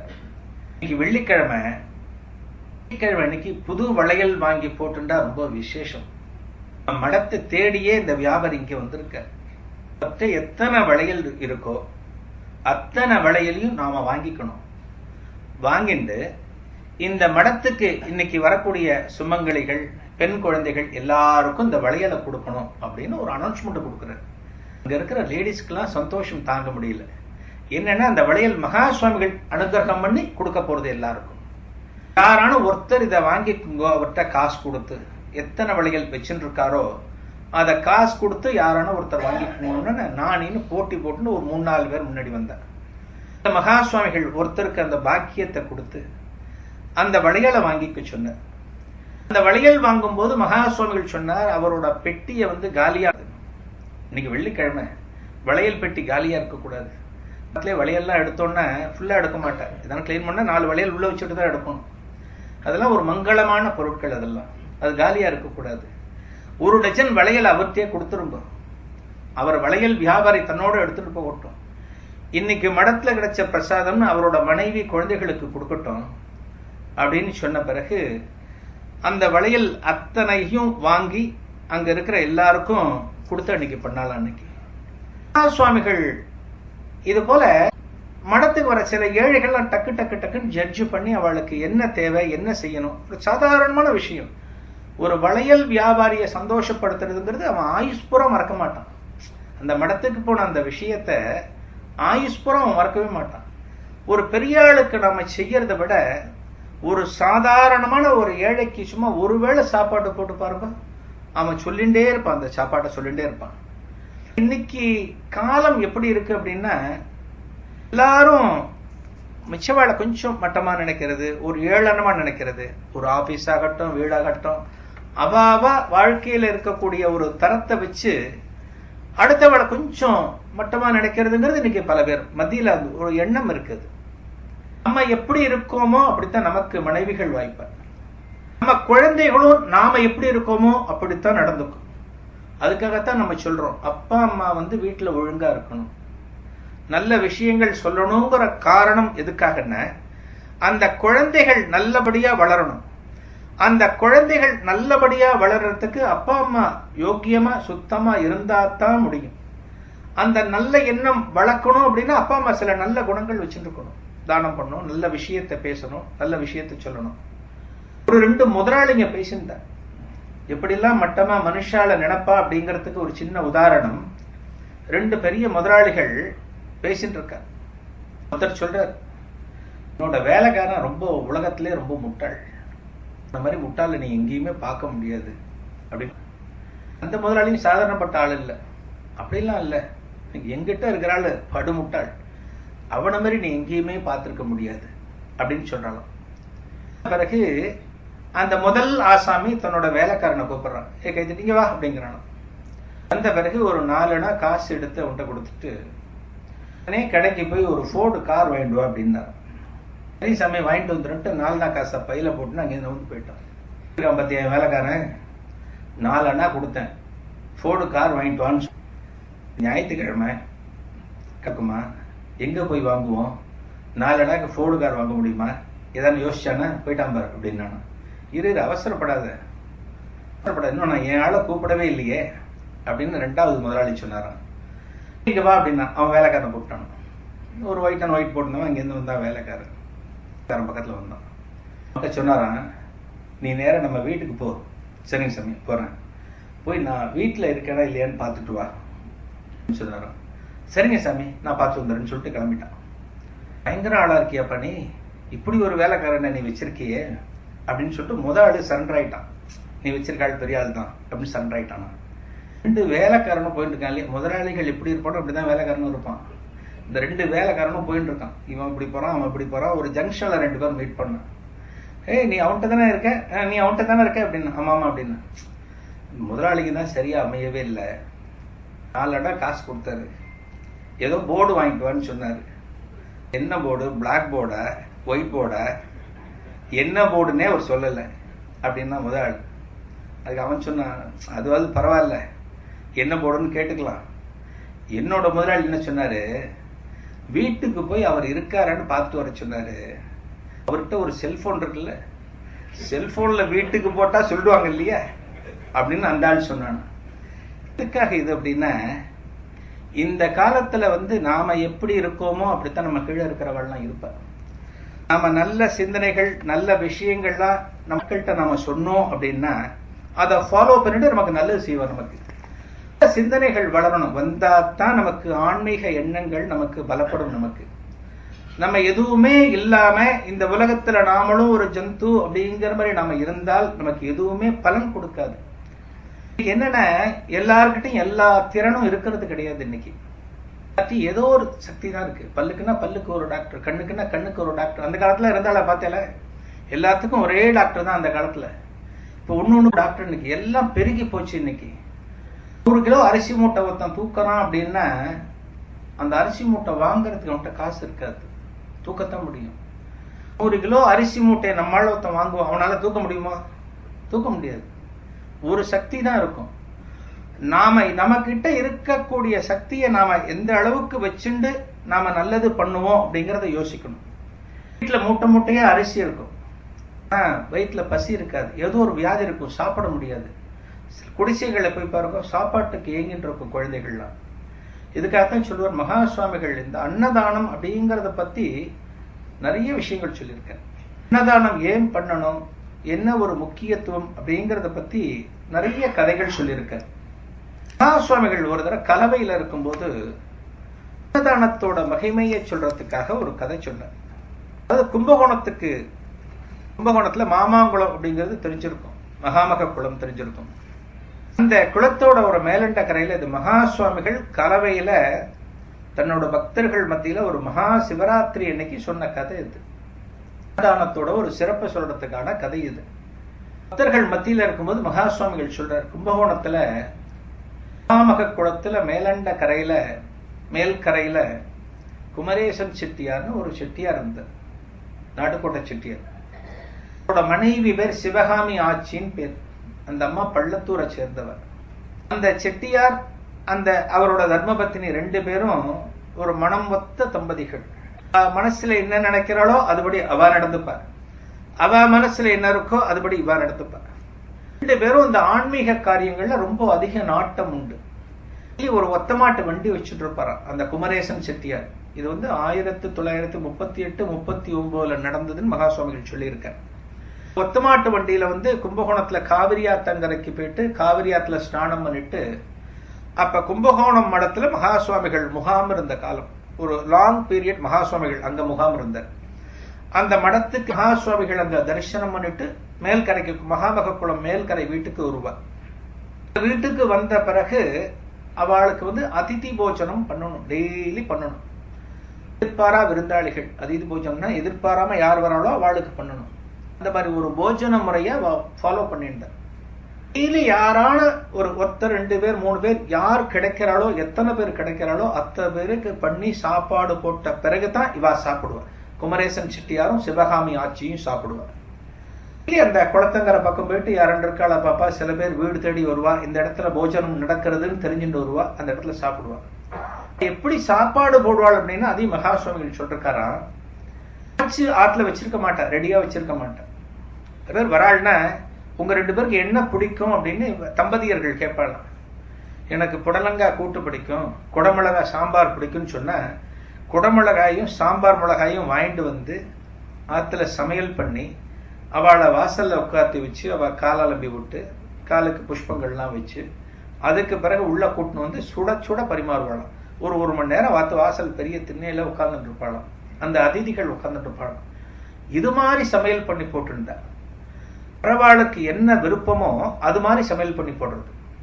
இது மாதிரி போயின்னு இருக்கும் போது ஒரு நாள் ஒரு மழை பெய்யற ஒரு நாள், இன்னைக்கு யாருமே காணும். குமரேசன் செட்டியாரும் சிவகாமி ஆட்சியாரும் உட்கார்ந்துட்டு இருக்கா, வாசல்ல பார்த்துட்டு இருக்கா. தெருவுல யாருமே காணும். மழை பெய்யும் போது யார் வருவா, யாருமே ஆள காணும். நேரம் ஓடிட்டு இருக்கு, 11, 11:30 ஓடிட்டு இருக்கு. இத்தனை வருஷமா பண்ணிட்டு இருக்கிற இந்த விரதம் இன்னைக்கு தடபடக்கூடாதே அப்படின்னு சொல்லிட்டு அந்த செட்டியார் ஒரு குடையை எடுத்துட்டு வெளியில இறங்கினார். வெளியில இறங்கி நான் பார்த்துட்டு வரேன் சிவகாமி, நீ இங்கேயே இரு அப்படின்னு சொல்லிட்டு வர. அந்த குளத்து படிக்கட்டுல ஒருத்தர் உட்கார்ந்துட்டு இருக்கார், ஒரு அதிதி உட்கார்ந்துட்டு இருக்கார். நல்லா தாடி கீடி வச்சுட்டு இங்க வந்த சன்னியாசி உட்கார்ந்துட்டு இருக்கார். எங்க கிரகத்துக்கு வரணும், இன்னைக்கு சாப்பிடணும் அப்படின்னு சொன்னோன்னா அவரும் பசி வேளையில இருந்திருக்கார். ஒரு மண்டபத்துல ஓரமா உட்கார்ந்துட்டு இருக்கார். மழை இந்த குடையிலே அவரையும் கூட்டுண்டு தன்னோட கிரகத்துக்கு வந்தார். உடனே அந்த சிவகாமி ஆட்சி கேட்கிற, உங்களுக்கு என்ன பிடிக்கும் அப்படின்னு கேட்கிற. எதுக்கு கேட்கிறேள் அப்படின்னு கேட்கிற. இல்ல எங்க வழக்கம் என்ன பிடிக்குமோ அதைத்தான் நாங்க சமைச்சு போடுவோம் நாங்க அப்படின்னு சொல்றேன்.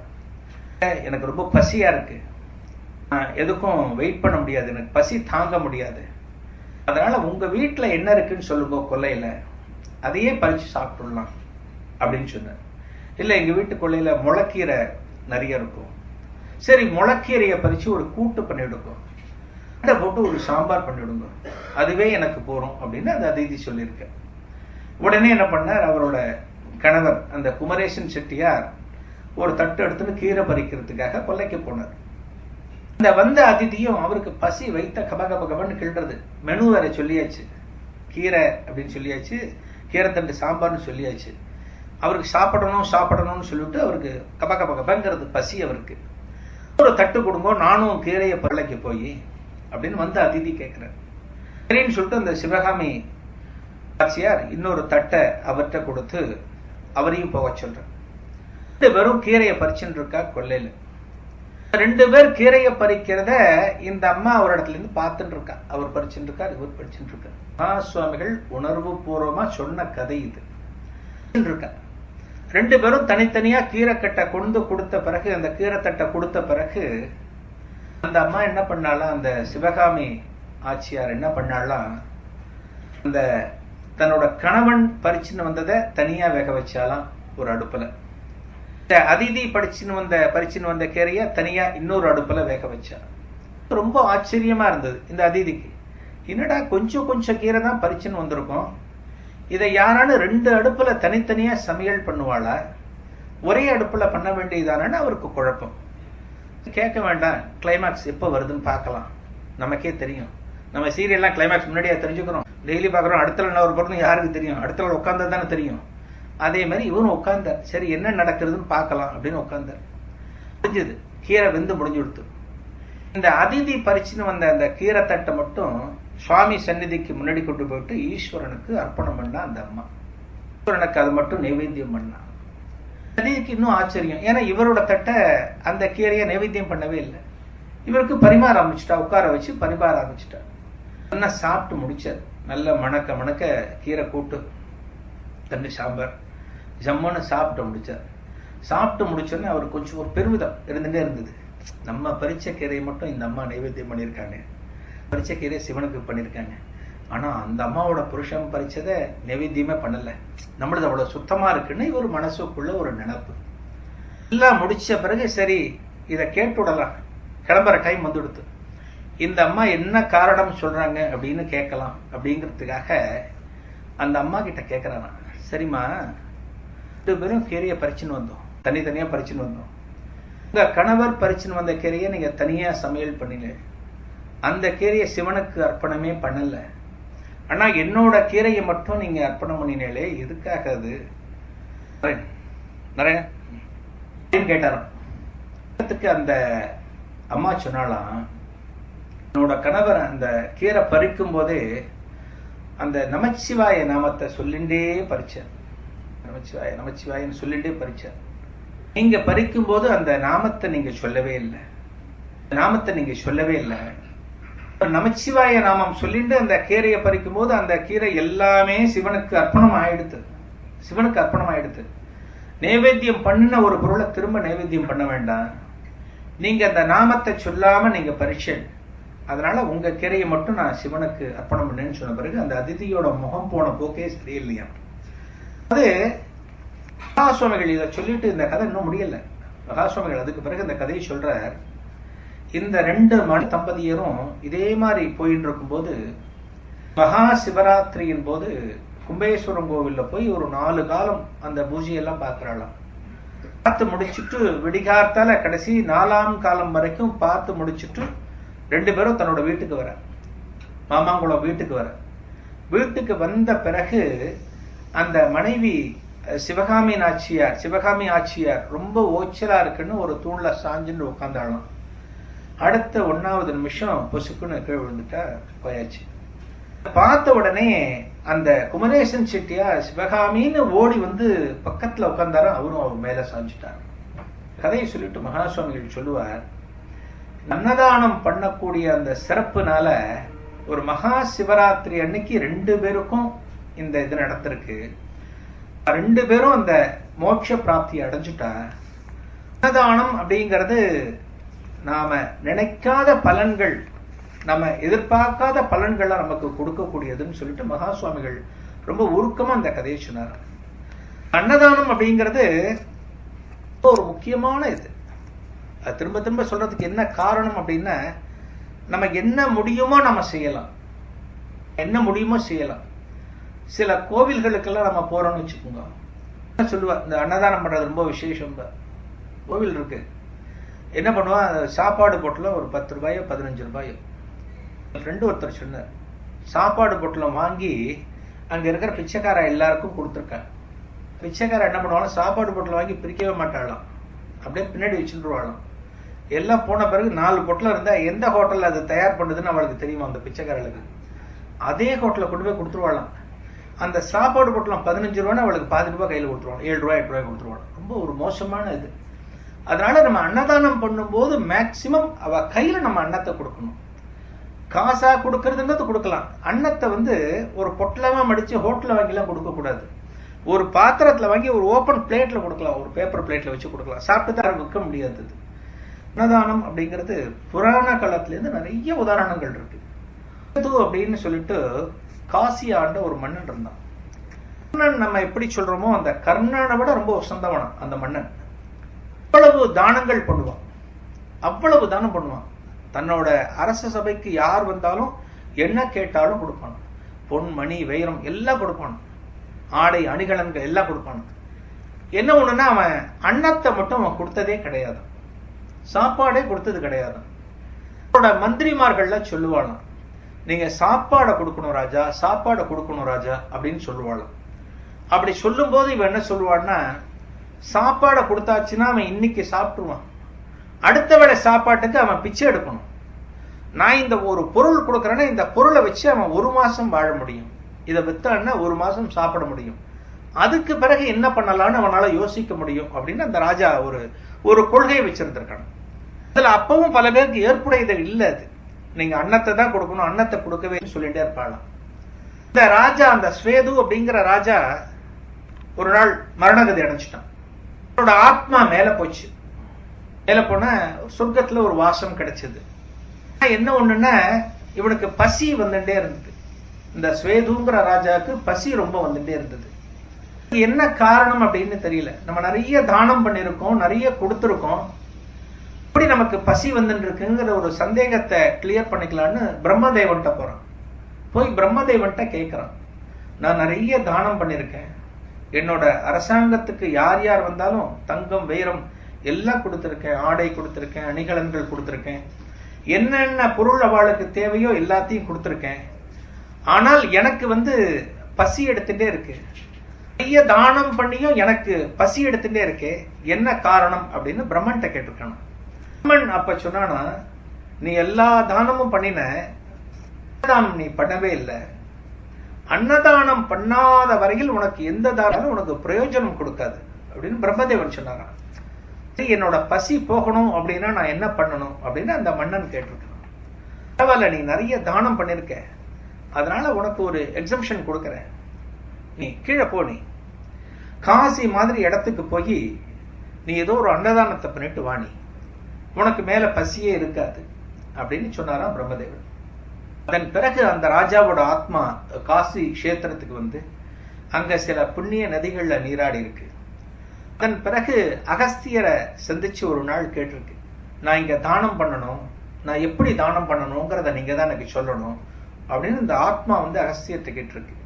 அகஸ்தியர் ஒரு தபஸ்விங்கிறதுனால இந்த ஆத்மாவெல்லாம் புரிஞ்சு விட்டார், இவர் என்னென்ன செஞ்சிருக்கார் அப்படிங்கறதெல்லாம் புரிஞ்சு விட்டார். அதன் பிறகு இவற்ற இருக்கக்கூடிய சில புண்ணியங்களை யாச்சகமா கேட்டிருக்கார் அகஸ்தியர்.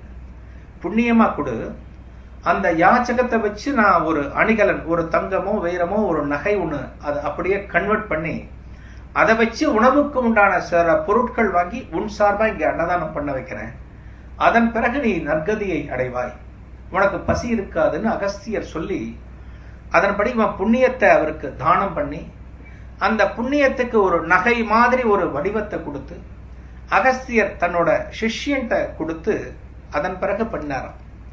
அதன் பிறகுதான் அந்த ஆத்மாவுக்கு பசி என்பது இல்லாமல் போச்சாம். அதாவது பசி அப்படிங்கிறது எந்த அளவுக்கு மிக ஒரு கொடுமையான ஒரு பிணிங்கிறது அதை அனுபவிச்சவாளுக்கு மட்டும். அந்த பசி கொடுமை போக்குறது அப்படிங்கிறது மிகப்பெரிய பாக்கியம், மிகப்பெரிய பேரு. அடுத்த அவரோட பசியை போக்குறதுங்கிறது ரொம்ப பெரிய பேரு. மகா சுவாமிகள் காலத்துல மடத்துக்கு யார் வந்தாலும் மகா சுவாமிகள் முதல்ல சொல்றது சாப்பாடு, சாப்பிட்டியா சாப்பிட்டியாங்கிறது. யாரா இருந்தாலும் சாப்பிட்டு வர சொல்லுவார், இல்லாட்டினா தரிசனம் முடிச்சுட்டு சாப்பிட்டு போ அப்படிம்பார். இன்னைக்கு அந்த எண்ணம் கொஞ்சம் குறைஞ்சிருக்கு. இன்னைக்கு சிந்தனைகள்லாம் பலவிதமான இடங்களுக்கு போறோம், எல்லாத்தையும் என்னென்னவோ யோசிக்கிறோம், குயுக்தியாலாம் நிறைய யோசிக்கிறோம். 3 பேர் இருந்தார், இது ஒரு சின்ன கதை தான். ஜெர்மானியர் ஒருத்தர், ஒரு பாகிஸ்தானியர் ஒருத்தர், ஒரு இந்தியர் ஒருத்தர். ஆள் எப்படிலாம் யோசிப்பான் அப்படிங்கிறதுக்கு ஒரு சின்ன உதாரணம். 3 பேரும் ஃப்ரெண்ட்ஸு, அதே கதையாத்தான் பார்க்கணும். இந்த 3 பேரும் ஃப்ரெண்ட்ஸு, இஸ்லாமிய நாடுன்னு வச்சுக்கோங்க. அந்த நாட்டில் இந்த 3 பேரும் ஒரு இடத்துல உத்தியோகம் பண்ணிட்டு இருக்க. 3 பேர் என்ன பண்றா, ஒரு நாள் ஒரு இடத்துல அடிச்சிருக்க. இஸ்லாமிய நாட்டு சட்டத்துப்படி பொது இடத்துல தண்ணி அடிக்க கூடாது. இந்த 3 பேரையும் அந்த நாட்டு காவல் அதிகாரிகள் பிடிச்சு ஒரு நீதிமன்றத்துக்கு கொண்டு போயிட்டார். போன பிறகு அந்த ஜெர்மானியர், பாகிஸ்தானியர், இந்தியர் 3 பேரையும் பார்த்துட்டு சொல்ற, உங்க 3 பேருக்கும் ஆளுக்கு 30 கசையடி, அதுதான் தீர்ப்பு. 30 கசையடியும் இப்போ உங்களுக்கு வழங்கப்படும் அப்படின்னு அந்த தீர்ப்பு சொல்றார் ஒருத்தர். ஆனா அந்த தீர்ப்பை சொல்லிட்டு ஒண்ணு சொன்னார், உங்களுக்கு ஒரே ஒரு ரிலாக்ஸேஷன் கொடுக்கப்படும். அதுக்கு முன்னாடி நீங்க ஏதாவது ஒரு சலுகை ஒண்ணு எதிர்பார்க்கலாம், அந்த சலுகையை நாங்க கொடுப்போம் உங்களுக்கு அப்படின்னு சொன்னாலும். முதல்ல அந்த ஜெர்மானியத்தை கேட்டானா, உங்களுக்கு என்ன சலுகை எதிர்பார்க்கறீங்க? 30 கசையடி உங்களுக்கு கொடுக்கத்தான் போறோம், என்ன சலுகை உங்களுக்கு வேணும் அப்படின்னு சொன்னோன்னே, என் முதுகுல தானே கசையடி நீங்க கொடுப்பீங்க அப்படின்னு கேட்டிருக்காரு. ஆமா, முதுகுல தான் கொடுப்போம், என் முதுகுல ஒரு தலகாணியை கட்டிடுங்க.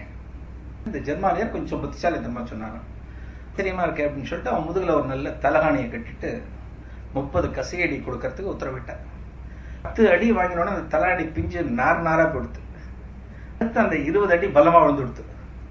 பாகிஸ்தான்காரன் அடுத்த டன் பாகிஸ்தான்காரன். இந்த பாகிஸ்தான்காரன் இதை பார்த்துட்டே இருக்கான். சரி, நம்மள்கிட்ட கேட்கும்போது நம்ம கொஞ்சம் உஷாரா கேட்கணும், ரொம்ப முன்ஜாக்கிரதையோட கேட்கணும், அடி நம்ம மேல அதிகம் விழக்கூடாது அப்படின்ட்டு அடுத்த டர்ன் அவனுக்கு வருது. இந்த பாகிஸ்தானியத்தை கேட்கிறேன், உனக்கு என்ன ரிலாக்ஸேஷன், உனக்கு என்ன சலுகை வேணும் அப்படின்னு கேட்கிறேன். முதுகுல 2 தலகாணி கட்டுங்க, 2 தலகாணி ரொம்ப இதுவா சொன்னான். சரி 2 தலகாணி கட்டணும். ஒரு 10 அடி விழுந்தோடனே அது குஞ்சு கொடுத்து அடுத்தது அந்த 2 தலகாணி குஞ்சு கொடுத்து குஞ்சு போச்சு. நல்லா பலர பலர பிராரி வாங்கி ஒரு மாதிரி அவசப்பட்டு இருக்கான் 2 பேரும். நம்மால் 3வது ஆள் தான் தெரியுமா நமக்கு. அடுத்த அவன்கிட்ட கேட்கிறான். அவன் சொல்றான், அந்த நீதிபதி சொல்ற, நீ இந்தியனா இருக்க, எனக்கு ரொம்ப பிடிக்கும், 2 சலுகை வித்தியாசமா உனக்கு நான் 2 சலுகை தரேன், நீ கேளு அப்படின்னா. அந்த 30 கசையடிங்கிறத 50 கசையடியா மாத்துங்க, அதான் முதல்ல நான் கேட்கிற சலுகை அப்படின்னு. ஆச்சரியப்பட்டு போனாரா நீதிபதி. 30 ஒருத்தன் 50 கேட்கறானே அப்படின்னு சொல்லிட்டு, சரி உனக்கு 50 கசையடி கொடுக்குறோம், 2வது அப்படின்னா. பாகிஸ்தான் ஆள் இருக்கானே, அவனை என் முதுகுல கட்டுக்கோ அப்படின்னாலாம். நம்ம ஆட்கள் யோசனை எங்க போகும் அப்படின்னா, இந்த மாதிரி விஷயம் தான் யோசிப்போம். நம்ம அதிகம் நம்ம இந்த மாதிரி விஷயம் தான் யோசிப்போம். இதை ஒரு நல்ல விஷயத்துல, ஒரு ஆக்கப்பூர்வமான விஷயத்துல நம்ம செலவு பண்ண நம்ம எங்கேயோ இருப்போம் சார். நம்ம எங்கேயோ இருப்போம். நம்ம நாட்டு மேல ரொம்ப இதுக்குள்ள போக வேண்டாம். நம்ம நாட்டு மேல இன்னைக்கும் பல நாடுகளோட கண் இருக்கு அப்படின்னா, இங்க இருக்கக்கூடிய ஒரு ஆன்மீக செழிப்பு, அந்த ஆன்மீக சாநித்தியம், இதை குலைக்கணும், இது கூடாது அப்படிங்கிறது தான். நம்ம அதில் என்னைக்கும் நம்பர் 1 அப்படிங்கறத நம்ம ப்ரூவ் பண்ணணும். மகா சுவாமிகள் இருந்தபோது எல்லா விஷயமும் மகா சுவாமிகள் கண்காணிப்பார். அதாவது வரவாளுக்கு பக்தாளுக்கு தரிசனம் கொடுக்கிறது, அவ தேவையை கவனிக்கிறது மட்டுமில்லாமல் அரசியல் நிகழ்வுகள்லாம் மெல்ல காதுக்கு வரும். சில நியூஸ் செய்தி சொல்றதுக்கெல்லாம் ஒரு ஆள் வச்சிருந்திருக்காரு, நாகராஜன் அப்படின்னு ஒரு ஸ்டாஃப் இருந்திருக்காரு மடத்துல. சொல்லலாம் கேட்டு அப்பெல்லாம் ஆல் இண்டியா ரேடியோ நியூஸ் தான் அப்பெல்லாம் ஃபேமஸ். அப்ப சேனல் 40 சேனல்லாம் அப்ப கிடையாது. இந்த ஆல் இண்டியா ரேடியோ எத்தனை டைம் நியூஸ் சொல்றனோ அதை கேட்டு மகா சுவாமிகள்கிட்ட சொல்லணும். அதே போல சினிமா சம்பந்தப்பட்டவாள்லாம் அப்ப மகா சுவாமிகள் பார்க்கறதுக்கு சில பேர் வருவா. திருவருட்செல்வர்ல சிவாஜி கணேசன் அப்பரா வேஷம் போட்டு நடிச்சார். சிவாஜி கணேசன் ஒரு புக்ல சொல்லியிருந்தார், அந்த அப்பரா நான் வேஷம் போட்டு நடிக்கிறதுக்கு எனக்கு மிகப்பெரிய இன்ஸ்பிரேஷன் அப்படின்னா காஞ்சி மகா பெரியவா தான். இந்த மகா பெரியவாளை பார்த்த பிறகுதான் எனக்கு அப்படி ஒரு நடிக்கக்கூடியதுக்கு ஒரு பாக்கியம் கிடைச்சது. சில போஷர் அவர் எப்படி உட்கார்ந்துப்பார், எப்படி பண்ணுவார் அப்படிங்கறதெல்லாம் பார்த்து நான் கத்துண்டு அதன்படி நடிச்சேன் அப்படின்னு சிவாஜி சொல்லியிருக்காரு. இந்த திருவொற்றியூர் படத்தை இப்ப திரும்ப கொஞ்சம் ரீவைண்ட் பண்ணாலும் உங்களுக்கு தெரியும், அவர் எப்படி உட்கார்ந்துருப்பாரோ அப்படிதான் நல்லா உட்கார்ந்துருப்பார் அந்த படத்துல வரக்கூடிய காட்சிகள். பரமாச்சாரியாளுக்கு மகா சுவாமிகளுக்கு சிவாஜி கணேசனை ஒரு நாள் வரவழைச்சு பார்க்கணும்னு ஒரு ஆசை வந்திருக்கு. மயிலாப்பூர் மடத்துல மகா சுவாமிகள் முகாம் இருந்திருக்கு. மயிலாப்பூர் மடத்துல முகாம் இருக்கும்போது ஒரு சிஷ்யால் மூலமா சிவாஜி கணேசனுக்கு ஒரு தகவல் போயிருக்கு. சிவாஜி கணேசனை மகா சுவாமிகள் பார்க்கணும்னு அபிப்பிராயப்படுறார், அதனால அவரை வர சொல்லி சொல்றார் அப்படின்னு போய் சொல்லியிருக்கார். சிவாஜி கணேசனுக்கு சந்தோஷம் தாங்க முடியல. ஒரு மிகப்பெரிய ஆச்சாரியார் ஜெகத்குரு நம்மளை பார்க்கணும்னு சொல்லிட்டு கூப்பிடறாளேன்னு சொல்லிட்டு எல்லாத்தையும் கேன்சல் பண்ணிட்டு, அப்பாயின்மெண்ட் என்னென்ன நடிப்பு என்னென்ன இருக்கோ எல்லாத்தையும் கேன்சல் பண்ணிட்டு அவரோட மனைவி அப்பா அம்மா ஒரு 4 பேர் மகா சுவாமிகள் பார்க்கறதுக்காக மயிலாப்பூருக்கு வந்திருக்காங்க. மயிலாப்பூருக்கு இவ வந்த நேரத்துல சுவாமிகள் அங்க உபன்யாசம் பண்ணிட்டு இருக்க, அங்க இருக்கிற பக்தாள் மத்தியில உபன்யாசம் பண்ணிட்டு இருக்க. அதனால இந்த 4 பேர் வரும்போது இவாளை தனியா ஒரு ரூம்ல உட்காத்தி வச்சிருக்க அந்த சிஷ்யாலாம். ஏன்னா உள்ள கூட்டத்துல எல்லாரோட கவனமும் செதறும் அப்படிங்கறதுனால ஒரு ரூம்ல உட்காத்தி வச்சிருக்க. அதே போல இவ வந்தாச்சுங்கிற தகவல் மகா சுவாமிகளுக்கு தெரியப்படுத்துது. உபன்யாசம் முடிச்ச பிறகு மகா சுவாமிகள் இவளை தரிசனம் கொடுக்கலாம் அப்படின்னு வரும்போது அங்க கரண்ட் கட் ஆயிடுது. மயிலாப்பூர் அந்த முகாம்ல அந்த சங்கர மடத்துல கரண்ட் கட் ஆயிடுது. மகா சுவாமிகள் கையில ஒரு குத்து விளக்கு எடுத்துட்டு ஒரு தீபத்தை எடுத்துட்டு அந்த சிவாஜி எங்க தங்கியிருக்கானோ எந்த ரூம்ல உட்கார்ந்துட்டு இருக்கிறோம் அந்த ரூமுக்கு மகா சுவாமிகள் சிவாஜியை பார்த்தாராம். நீதான் சிவாஜியா அப்படின்னு பார்த்தாராம். வீரவுடைய கட்டம் சொன்ன மாதிரி கேட்டாராம் மகா சுவாமிகள், நீதான் சிவாஜியா அப்படின்னு கேட்டாராம். சிவாஜி கண்ணில் தாராதாரியா தண்ணி விழுந்து அவ குடும்பத்துல இருக்கிற 4 பேரும் அந்த இடத்துல சாஷ்டாகமா விழுந்து எந்திரிக்கிறதுக்கே டைம் ஆச்சு. அது என்ன, யாருக்கு கிடைக்கும் இந்த பாக்கியம், யாருக்கு சார் கிடைக்கும்? மகா சுவாமிகள் கூப்பிட்டு ஒரு தரிசனம் கொடுக்கிறார் அப்படிங்கிறது யாருக்கு கிடைக்கும்? மகா சுவாமிகள் அப்புறம் சொன்னார், ஒருத்தர் வர சொன்னார்னா ஒரு காரணம் இருக்கும் இல்லையா? மகா சுவாமிகள் என்ன சினிமாவை பார்ப்பாரு, சிவாஜியை பார்க்கணும்னு கூப்பிட்டு இருக்காரு. அவரோட ஒரு செயலை பாராட்டணும் அப்படிங்கிறதுக்காக மகா சுவாமிகள் இந்த இடத்துக்கு வரவழைச்சிருக்கார். மகா சுவாமிகள் சொன்னாராம், சிவாஜி கணேசனை பார்த்து, திருப்பதிக்கு போயிருந்தேன், ஒரு யானை எனக்கு மாலை போட்டுது. கேட்டேன், இந்த யானை ஏது, யார் கொடுத்தான்னு கேட்டேன். சிவாஜி கணேசன் கொடுத்தார் திருப்பதி கோயிலுக்கு அப்படின்னு சொன்னார். திருவானைக்காவல் ஒரு தடவை போயிருந்தேன், அகிலாண்டேஸ்வரி திருவானைக்காவல் போயிருந்தேன். அங்க ஒரு யானை ரொம்ப அழகா இருந்தது. அந்த யானையும் எனக்கு மாலை போட்டுது. யார் கொடுத்த யானைன்னு கேட்டபோது உன் பேர் சொன்னா, சிவாஜி கணேசன் சொன்னேன். ஒரு மாரியம்மன் கோவில் போனேன், தஞ்சாவூர் பக்கத்துல, நீயும் ஒரு யானை நீ கொடுத்ததா சொன்ன. உன்னோட மனசு ரொம்ப நல்ல மனசு, அந்த மனசை கூப்பிட்டு பாராட்டணும்னு எனக்கு தோணித்து. எனக்கு இருக்கிறவா எவ்வளவு வேணாலும் பண்ணலாம், பணத்தை கொடுக்கலாம், ஆனா ஒரு யானைய கோவிலுக்கு வாங்கி தரதுங்கிறது அவ்வளவு உசந்த தர்மமா மகா சுவாமிகள் சொல்லியிருக்காரு. இன்னைக்கு யானைக்கு 8 லட்சமோ 4 லட்சமோ யானை எவ்வளவு வேலைன்னு தெரியாது, அதுக்கான பணத்தை கொடுக்க கூடாதான்.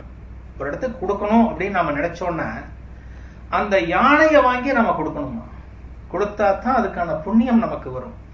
யானை வாங்கி கொடுக்கறதுங்கிறது இன்னைக்கு எல்லா கோவிலையும் சாதாரணம் கிடையாது. குருவாயூர் கோவில்ல யானையை கோவிலை விட்டுட்டு நம்ம வந்துட முடியாது. இந்த யானைக்கு மாசம் பராமரிப்பு செலவுன்னு ஒண்ணு இருக்கு, அதை நம்ம தொடர்ந்து கொடுத்துட்டு இருக்கணும். அது போல ஒரு யானை கோவிலுக்கு கொடுக்கறது ரொம்ப சாதாரணமான விஷயம் கிடையாது. இத்தனை வசந்த தர்மத்தை நீ பண்ணிருக்க, அதை நான் பாராட்டணும் அப்படிங்கிறதுக்காகத்தான் நான் உன்னை வர சொன்னேன்னு சொல்லிட்டு மகா சுவாமிகள் சொன்ன போது அந்த குடும்பம் திரும்பவும் நமஸ்காரம் விட்டு மகா சுவாமிகள்கிட்ட பிரசாதம் வாங்கிட்டு போனாலும். அந்த பெரியவா இதே போல இந்த குத்து விளக்கு எடுத்துன்னு சிவாஜி கணேசனை பார்த்த மாதிரி இன்னொரு சம்பவம் ஒண்ணு, சுவாரஸ்யமான ஒரு சம்பவம். மகா சுவாமிகள் மடத்துல இருந்தபோது காஞ்ச கொல்லாச்சத்திரம் அப்படிங்கிற ஒரு இடத்துல இருந்திருக்க. இடத்துல இருந்தபோது ஒரு சின்ன ரூம், அது 3 பேர் அங்க. மகா சுவாமிகள் இருக்கார், கூட ஒரு தொண்டர் ஒருத்தர் இருக்கார், கூட ஒரு 80 வயது ஒரு மூதாட்டி இருக்கார். 3 பேர் மட்டும் அந்த ரூம்ல இருந்துருக்கார். வெளிச்சமே இல்லை, ஒரு ராத்திரி நேரம். மகா சுவாமிகள் ஏதோ ஒரு புஸ்தகத்தை உட்காந்து படிச்சுட்டு இருக்காருங்க, ஒரு ஆன்மீக புஸ்தகத்தை உட்காந்து படிச்சுட்டு இருக்காரு. இருக்கும்போது அந்த தரிசனத்துல ரொம்ப மெய்மறந்து அந்த 80 வயது மூதாட்டி மகா சுவாமிகள் அப்படியும் இப்படியும் தரிசனம் பண்ணிட்டு இருக்க. யாருக்கு கிடைக்கும் அந்த பாக்கியம்? ஒரு சின்ன ரூம்குள்ள மகா சுவாமிகள், ஒரு மடத்தோட சிஷ்யர் ஒருத்தர், அந்த பாட்டி, 3 பேர் தான் அந்த இடத்துல இருக்க. அந்த தரிசனம் பண்ணிட்டு இருக்கும்போது திடீர்னு அந்த பாட்டியை பார்க்கிறார் மகா சுவாமிகள். என்ன ஏதோ சொல்லணும்னு நினைக்கிறியா என்ன அப்படின்னு மகா சுவாமிகள் அந்த பாட்டியை பார்த்து கேட்கிறார். அந்த பாட்டி சொன்னாலாம், நம்மளா இருந்தா நிறைய கேட்போம், ப்ரொமோஷன் வேணுமோ, இன்னோவா வண்டி வாங்கணும், இது மாதிரி நிறைய நம்ம அபிலாஷைகள் எல்லாத்தையும் சொல்லுவோம். அந்த 80 வயது மூதாட்டி என்ன சொன்னா தெரியுமா? மகா சுவாமிகளே, உங்களோட கை ரேகைகளும் கால் ரேகைகளையும் நான் தரிசனம் பண்ணணும் அப்படின்னு அந்த பெண்மணி சொன்னாங்க.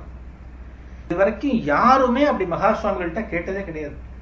இப்படி தரிசனம் அப்படிங்கிறது யார் வேணாலும் பண்ணலாம். அந்த பாதத்துக்கு நமஸ்காரத்தை நம்ம தெரிவிச்சுக்கலாம்.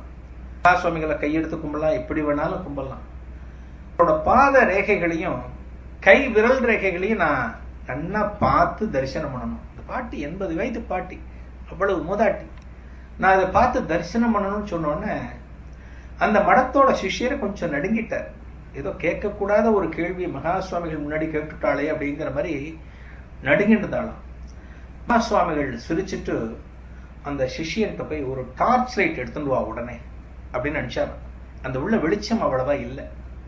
டார்ச் லைட் கொண்டு வந்த பிறகு மகா சுவாமிகள் தன்னோட கைவிரல்ல டார்ச் லைட் அடிச்சு அந்த பெண்மணியை பார்க்க சொன்னாலும், பார்த்துக்கோ, இது என் கைவிரல், இது இடது கைவிரல், ரேகைகளை பார்த்துக்கோன்னு சொல்லிட்டு அப்புறம் ஆரம்பிச்சாராம் மகா சுவாமிகள். அதாவது அந்த பெண்மணி அதை பார்த்து முடிச்ச பிறகு அந்த பெண்மணி அடைஞ்ச ஆனந்தத்துக்கு அளவே கிடையாது. இன்னைக்கு வாழ்க்கையில யாருக்கு கிடைக்கும் அந்த பாக்கியம்? யோசிச்சு பாருங்களேன். மகா சுவாமிகளோட இந்த பாதத்து ரேகைகள் பார்க்கறது, இந்த கைவிரலை பார்த்து தரிசனம் பண்ணக்கூடிய பாக்கியம் யாருக்கு கிடைக்கும்? அந்த பெண்மணி மனசுல தோணி, அந்த மூதாட்டியோட மனசுல தோணி, இந்த தரிசனம் எனக்கு வேணும் அப்படின்னு கேட்டு மகா சுவாமிகளும் அன்னைக்கு அனுக்கிரகம் பண்ணி கொடுத்திருக்காரு. இன்னைக்கு நம்ம கேட்கறது நல்லதோ கெட்டதோ எதுவா இருந்தாலும் சார், அந்த சூழ்நிலை தான் நமக்கு தீர்மானிக்கும். மகா சுவாமிகள் இந்த பெண்மணிக்கு இதை கொடுக்கலாம் அப்படின்னு தீர்மானிச்சாதான் நடக்கும். மகா சுவாமிகள் தீர்மானிச்சுதான் அந்த பெண்மணிக்கு கேட்கவே வைக்கும். முதல்ல கேட்க வைக்காது, நமக்கு சாதாரணமா கேட்க வைக்காது.